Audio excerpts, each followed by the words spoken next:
Hey there, and welcome to the Free to Be You podcast. I have wanted a place to have these conversations for so long, combos that matter. I've been having them anyway with the best humans in my life, but I've wanted to have them here with you, and now is the time. From personal stories to meaningful, high vibe conversations with inspiring guests, this podcast is created with one purpose: to give you permission to finally free yourself up and be you in every area of your life, to go from self-abandonment to full self-expression. We discuss everything from mindset, health and vulnerability to relationships, parenting, and more. I'm Megan Gibson, aka Megs from here on, and I'm passionate about helping women uncover who they really are so they can author a life they're obsessed with. I'm a life alignment coach, certified as an ultimate contribution uncovered facilitator, more on this later, a writer, a mother, a wannabe surfer, and crazy in love with my life. I'm a living, breathing example of my work every day. My special guest on this episode is the wonderful Patty-Ann Waho. She's a very special friend of mine, and I'm very excited to have her on the show.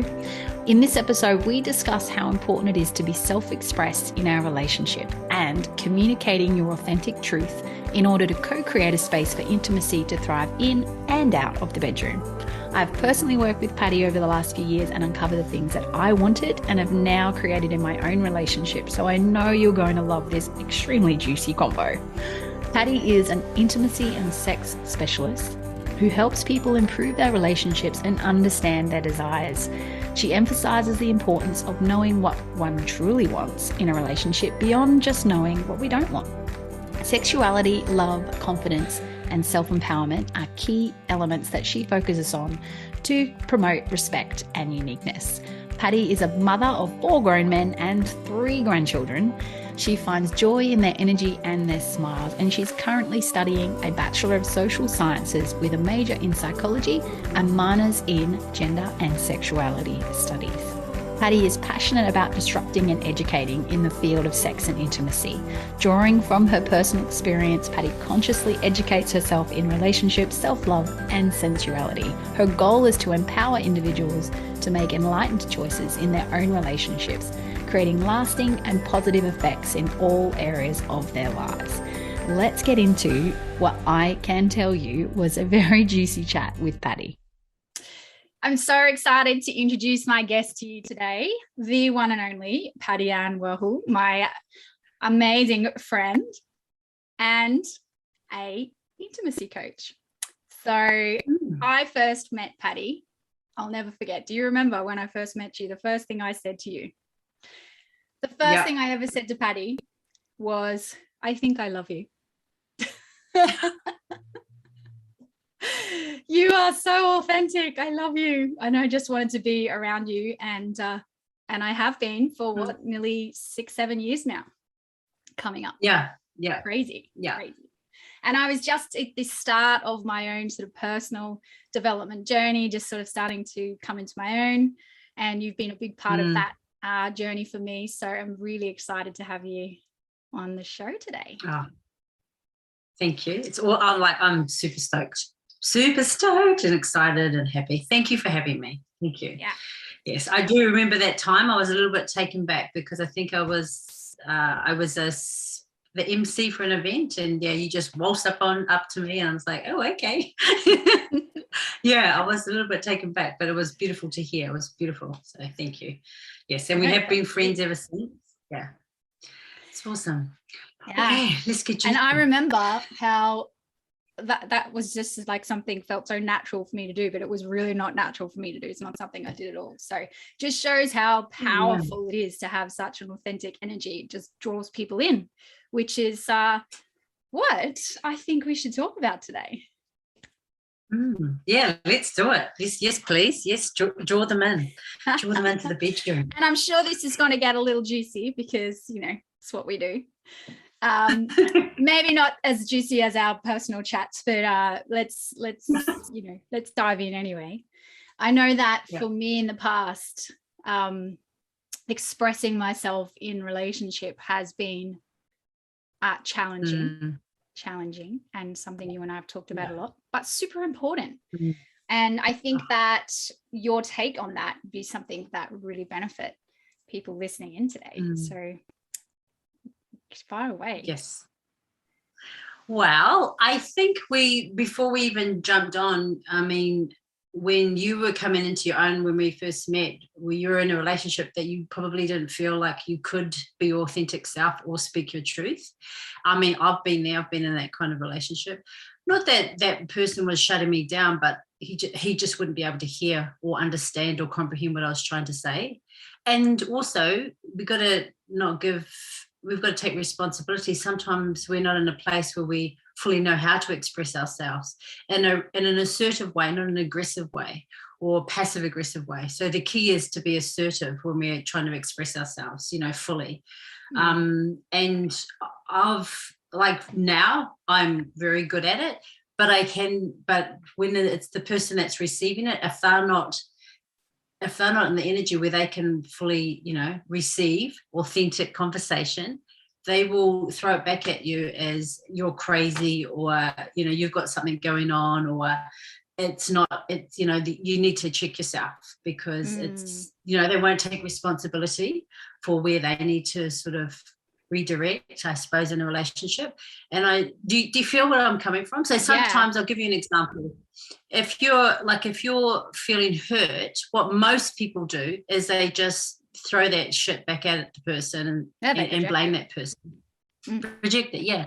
And the most authentic way to do it would be, to speak your truth. And how that is, you can still speak your truth and be an asshole, or you can speak your truth and be very kind about it. This is how I'm feeling right now when I witness this kind of behavior. This is how I'm feeling when I hear you say blah, blah, blah, blah. So there's different ways to communicate your authentic truth, but it's just like how you choose to do it. Because most people, when they hear something that triggers the fuck out of them, they will just lash back out instead of just taking a moment, taking a deep breath, and then expressing themselves. So I'm a very passionate person. So when you piss me off, or I'm feeling pissed off, I will express myself. But generally when I do it, I would always do it in a way that I kind of take myself out of this situation. So there's no emotion attached to it, although I'm a very emotional person. But so the person can hear what I'm trying to say, so they can comprehend what I'm trying to say. So, when someone can comprehend what you're trying to express, then it lands, and then that's how things can change. If you be an arsehole, no one's going to hear you. We've all been guilty of being an asshole. I know I could definitely take responsibility for that. Yes. But that's where learning comes into it, right? So I think one of the things that's really great about what I've learned from you, and even just learned myself through experience, is that you have to own when you stuff up. You have to learn from those points, but you have to be in a relationship where that is allowed to happen, right? And not always the case. So do you think that's something that I already know the answer, but let's talk about it anyway. Do you think that's a space that can be created, like co-created? Oh, definitely. Like, come on, this sort of our romantic walks on the beach when we've talked about this, like, for sure. I mean, even, for me, I just think when you think you've found someone that is your one, or, whatever the words you want to express it, if these things that don't sit right, you really need, and this is a thing that I've been going through, I have to really wake up and go, is it really going to benefit you from being with this person long term? Is this person encouraging you to be the best form of yourself? And you'll know that when you're in a relationship, or even just being lovers, just lovers, not in a relationship. If that person is not that's encouraging possible? you, no, kidding. Sometimes that's, I think, that's a wall car park, that one. But sometimes, where am I going with that? I just think, like really loving yourself enough. And that is, the old self-love. I'm like, if I hear that word again, I'm going to scream. But, like really valuing yourself enough to like step away from a situation, because it's just not serving you. And that's the biggest thing, whereas women and men have, there's so many things that tick the boxes, but there's these big, we'll say red flags. They're not always red flags. Sometimes they're just amber that just don't sit well with you in your gut. and you need to move on. And I just think, so that's when you say that the person that is not receiving, like, can't handle that kind of conversation, you have to think, well, do I just need to cull the relationship, or is it something that we can talk through together? And talking would be having an adult conversation where that person would be saying, well, I feel this when this happens, and I feel this when this happens. But if the person's continually reflecting your expression or how you see the relationship, you have to really ask yourself, is this for me? And some people don't want to ask themselves that question, because then they have to make a decision to move on. And it hurts. It does hurt. It does. And it doesn't matter how long the relationship has been in place. At the end of the day, we all grow. We become, hopefully grow in a positive direction. That's the point. But if you don't feel like you can fully be who you are and continue to grow into that version of yourself every day, then I find that's definitely where you start to question things. However, sometimes it's more about, or most of the time actually, it's more about us than them. Oh yeah, totally. Yeah. Can I get an amen? Yeah, totally. Yeah. However, you know what? One of the things you and I talked about recently, which really struck me, was how much I'm going to get a little bit juicy here, but how much when things feel really good and things are going really well, like rocking that boat and bringing up something, or setting a boundary around something that's outside of, let's say, outside of the bedroom or outside of those intimate moments, something that's a little bit more practical, let's say, it gets hard to do, because when one area of the relationship's going really well and another and then the other area, there's different areas within a relationship that all have to work. You have to be able to be free in all of them, not just one or the other. And I think that's something that that you and I've navigated in our conversations really well. I don't know, particularly either side of this video here, is actually getting to a place where you can feel like you can be yourself in every space, in every area. I totally hear you. So for me personally, I've always found it easy to express myself in intimate moments, right? To a certain level. So you brought up a really valid point. I mean, everyone's different, but there's some things that when someone has a sexual connection or chemistry with a person, then they think, well, if I've got that, then, and there's issues outside the bedroom, wherever you choose to have sex, then there must be something else. It shouldn't be looked at. But the thing is what people have to understand with sex and intimacy is that's a way for a man to express themselves, their love, and then a woman is generally outside of the bedroom. Do you feel me? Yeah. So like for a man to feel connected to a woman, it's generally through sex. For a woman to feel connected to a man, it's outside the bedroom. And so that's where there can be a mismatch. So if a woman is feeling like turned on and very connected to their man and, sexually, then sometimes most people disregard the issues that are happening because they think, well, the sex is good, because sex can be an addiction. Yeah, motherfucker. I agreed with that. But continue. What did you say? I just agreed with you too quickly. But I knew what you're saying. Yeah. And so when you say, how does someone speak, or, to be able to be your authentic self outside the bedroom, that's where the key is. Because like I've always, people can role play, people can sort of leave their body and be in a sexual relationship, but they don't truly show up. Like everyone can do that. But when you show up outside the bedroom and be your authentic self and make requests and really stand in your truth, and then you take that back into the bedroom, then it takes your sexual connection to the next level.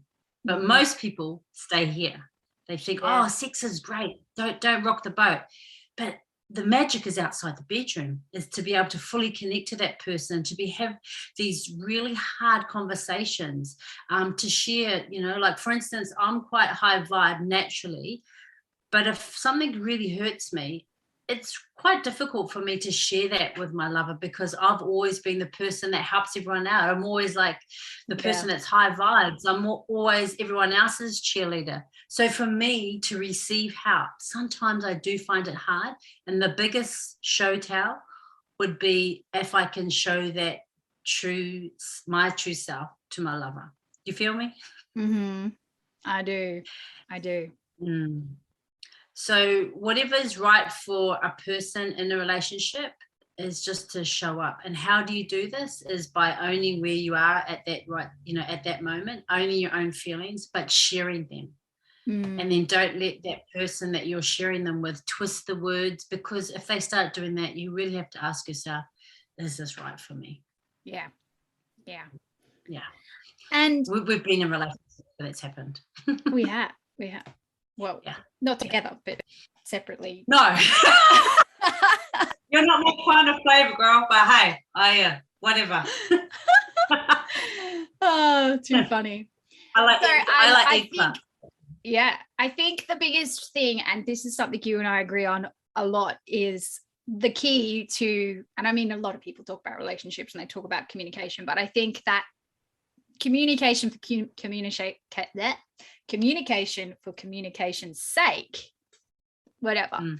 But real communication, the communication where you can be vulnerable, where there's space for you to show up, where there's space for you to express yourself, where it's safe. Yeah. Like that's what we're talking about, right? That kind of communication. Yeah. For instance, safe communication would be if I opened myself up to my lover and I shared something that was truly vulnerable or like really scary with that person. Safe would be that they wouldn't throw it in my face, 10 conversations down the road or months down the road. That's not safety. That's like gathering information like the CIA and then chucking it in your face, using it against you. That's not safe.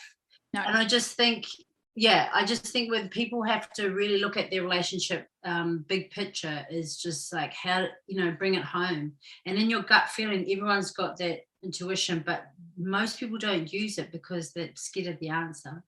It's like really just, closing down your eyes and like really just asking yourself the questions that you want to know. And you always get it. But most people go and ask their friends or, yes, friends or a coach are great to sort of unpack, but generally, you've always got the answers if you just actually quieten yourself down and ask yourself. And I know that I've got the best answers from myself when I've actually gone in a quiet place and actually asked myself. Yeah. But I'm very guilty of not doing that often enough. Unreal. I think one of the big things too is, and I mean, this is something I believe in as well, is in order to really trust ourselves though, we need to know ourselves. And so this sort of leads us back to sort of, the reason we're here. And that's like really understanding, like accessing that inner wisdom, really understanding who you are, what you value, why you value it. It doesn't matter what area of your life you look at. We're looking at relationships, but I think that if you can learn how to trust yourself and know yourself, then we're going to listen to that intuition a bit more, a lot more actually. Oh, totally. Yeah, totally. It's like, I mean, I'll take it to knowing your pussy, right? Generally, most women do not know what their pussy looks like. They do not know where anything is. They don't know where their sweet spot is, right? But if you actually studied your own pussy and you knew where all your sweet spots were, then you could communicate that to your lover. So just imagine if you had all this inner wisdom of yourself, if you take the same analogy, and you knew what you stood for, you knew what your negotiables and non-negotiables were, you knew what your triggers were, you knew all those things about yourself, then you could share that with your lover because you know where you're at. And so they could show you love in a way that you can receive it because of everything you've shared with them. So the more you know about yourself, and the more you can share that. But if you go in blind and don't even know where what anything is, it's just like, well, how the hell are you going to have a beautiful sexual relationship? And then how the hell are you going to have a beautiful actual relationship with, you know, whoever you choose to be with? It's the same. Yeah. So, you know, get to know yourself and your pussy. I knew we would go there. Well, I'm not getting great analogy, right now, but it's true.